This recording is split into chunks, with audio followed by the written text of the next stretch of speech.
นักเทรดที่อยู่รอดได้ดนหรืออยู่รอดได้นาน4ปี5ปีขึ้นไป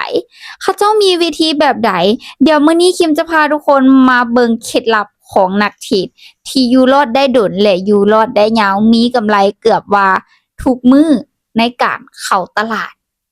นักเทรดมืออาชีพสิ่งแรกที่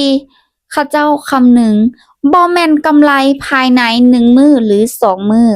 แต่จะคิดไว้แบบแผนยาวนานว่าภายในเดือนนี้เราจะลงทุนเท่าใดแล้วจะมีกำไรเท่าใดต่อเดือนจะเฮ็ดแนวใดให้ตัวเองอยู่รอดได้ยาวจะเน้นกำไรหลายกว่าเน้นอินดิเคเตอร์หรือเน้นการเข้าตลาดหลายๆไม่หลีกเลี่ยงความเสี่ยงให้เป็น 1. การเบิ่งตลาดเป็นหลักแล้วบริหารความเสี่ยงของตัวเองให้ได้ 2. เบิ่งแผนระยะยาวบ่ได้เบิ่งเพียงแต่มื้อหนึ่งหา2มื้อแต่จะเบิ่งไว้เป็นเดือนหรือ2เดือน3เดือนขึ้นไปว่าภายในเดือนนี้เราจะตั้งเป้าเท่าใดจะเก็บเท่าใดตลาดเหมาะแก่การเทรดหรือบ่เหมาะแก่การเข้าสร้างกำไรหรือบ่อินดิเคเตอร์จะเลือกมา1อินดิเคเตอร์ที่มีอัตราการชนะสูงเพื่อใช้กับตลาดภายในเดือนนี้ถ้าตลาดเดือนนี้เหมาะแก่การนำใช้อินดิเคเตอร์ตัวนี้ทุกคนก็จะใช้ตัวนี้เรื่อยๆ 3. ถ้าตลาดบ่งามนักเทรดมืออาชีพจะบ่เข้าบ่ได้จำเป็นต้องเทรดทุกมื้อแต่จะเน้นกำไรแบบยาวนานถ้ามื้อนี้ตลาดบ่เหมาะแก่การเทรดก็คือบ่เข้าจะบ่ฝืนตลาดเด็ดขาดถ้าเจ้าฝืนตลาดก็คือจบนักเทรดเขาเจ้าจะคิดแบบนี้จึงอยู่รอดได้ดน 4. สิ่งแรกที่ต้องเบิ่งนั่นก็คือวินัยของตัวเองจะเทรดตามแผนบ่ได้เทรดตามอารมณ์สิ่งที่เขาเจ้าอยู่ได้ดนคือวินัยและแผนที่ดีบ่แม่นว่าเข้าตลาดมื้อนี้จะรวยมื้อนี้อันนี้คือ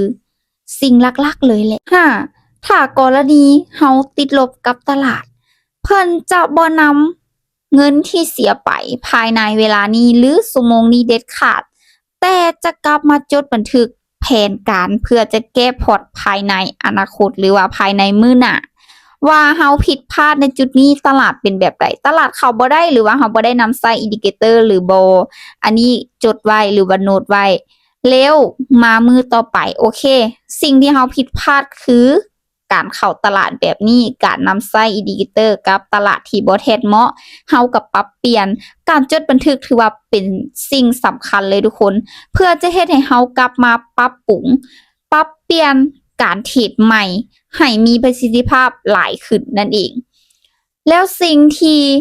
อยากจะเน้นทุกคนเลยที่กำลังอยากจะเข้ามาวงการเทรดการลงทุนจะแนะนำให้ทุกคนศึกษาให้หลายๆทำความเข้าใจเกี่ยวกับการเทรดการลงทุนให้ลึกแล้วเบิ่งว่ามันมีแบบแผนการที่จะสามารถอยู่รอดกับตลาดได้โดนแบบใด